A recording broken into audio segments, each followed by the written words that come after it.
Bite-sized. Welcome to Gaikoku Gamers. I'm Darryl Benson with another episode, bite-sized episode, going ahead and detailing the 3DS hack from Smealum. So, turns out there's a well-known hacker out there from France. He's just announced that he has a 3DS hack in the works that's just about to be released.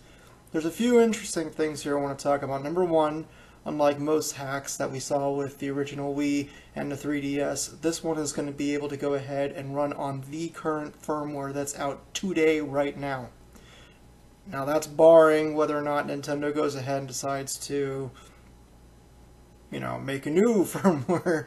So if you're interested in this hack, you might not want to go ahead and update your 3DS.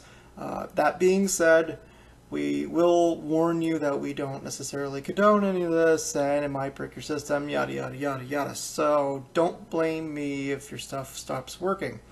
At the end of the day, while the guy is trusted, you don't know what Nintendo's going to pull if you decide to go ahead and open up the gate, so to speak. So let's talk about what this does besides the firmware, okay? So one interesting aspect is that it will be able to go ahead and allow you to play emulators, including a Super Nintendo emulator, which was shown off before. This is really interesting because there's a bunch of systems, nonetheless a bunch of games, metric tons of games, which are not on the 3DS Virtual Console. For that matter, not on the Wii U Virtual Console. So if he's going to hack another system next, please God be the Wii U. No, seriously, Nintendo has been really slow to go ahead and release Virtual Console. I say virtual still because I'm a Sega guy. Virtual console games, and the Wii U doesn't even have N64 games officially yet. That's pathetic. The Wii is still ahead, and the Wii at this point in time in its lifespan had already had N64 games, so Nintendo's behind. So anyway, same story with the 3DS, although they kind of focus on different things. They have Game Boys and all that type of stuff. Although the Wii U has Game Boy Advance and the 3DS doesn't. It's very hard to keep track of, but either way, it might open a possibility for you to have the true Nintendo emulator experience in your pocket wherever you go. Again, we don't condone emulators, blah blah blah, proceed at your own risk. If you are going to go ahead and download a ROM, please be sure to go ahead and have the actual game, or follow the law and get rid of the ROM within 24 hours. That's what the law states. If you don't have the official game, you have to delete the ROM within 24 hours of you downloading it. So that's what officially you should do. Anyway, the next bit is rather interesting. Now, what I do appreciate about this hack is that it will not allow you to run game ROMs, which I thought was a horrible side effect to the Homebrew application on the original Wii, was that it allowed users to literally hack any Wii game and shove it on a hard drive, and instantly you have no reason to go ahead and ever give Nintendo any money for their products. Your system is not going to do well if you steal from the bread and butter, which is their main retail disc games. It's a bit of a gray area when it comes to virtual console games and older games, because let's face it, Nintendo has not provided the games that we want. It's almost like they forgot about the service sometimes. That's how it feels, at least. I know they're releasing new games every once in a while, but it's not enough. You can't say every month, here's 2 or 3 games on the Game Boy Advance and nothing else on any other system. That's another topic. Anyway, for another day. But one thing that's really interesting is that while it does not go ahead and allow you to go ahead and play ROMs, it will allow you to go ahead and play any game, any real game from any region. He's working on that right now. And that's how it should be.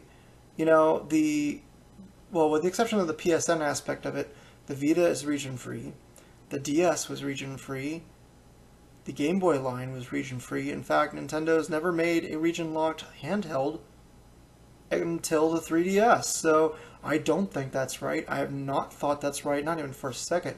You should not have to import an LL, which I still consider illegal, which I think is stupid. You should not have to import an expensive LL, which is the Japanese version of the XL, in order to go ahead and play Japanese 3DS games. It doesn't hurt them. We're giving them money. It's not going to hurt anyone, really, if you think about it.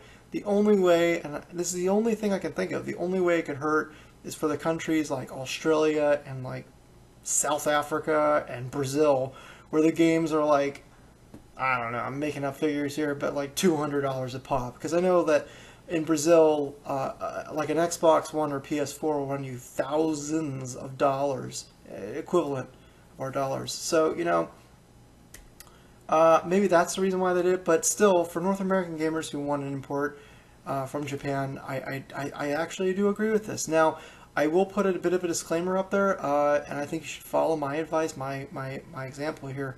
I will not be downloading this Homebrew hack when it comes out. Again, because it's a pain in the butt. I went through this with the original Wii, and it's just Homebrew app version after Homebrew app version after Homebrew app version, and it gets kind of tiring to redo all your work over and over and over again. Just wait until the 3DS has a successor in the works and they stop releasing firmware, and then hack it. And by then, all the functionality will be there perfectly, and you won't have to worry about things bugging out on you or things bricking, because it'll be reviewed by tons of people, have been used by tons of people, and have been updated tons of times.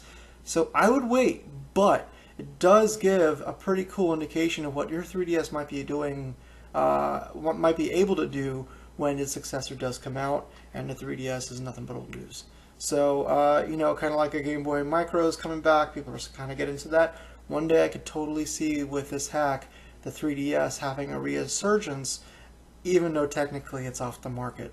So, so yeah, check it out.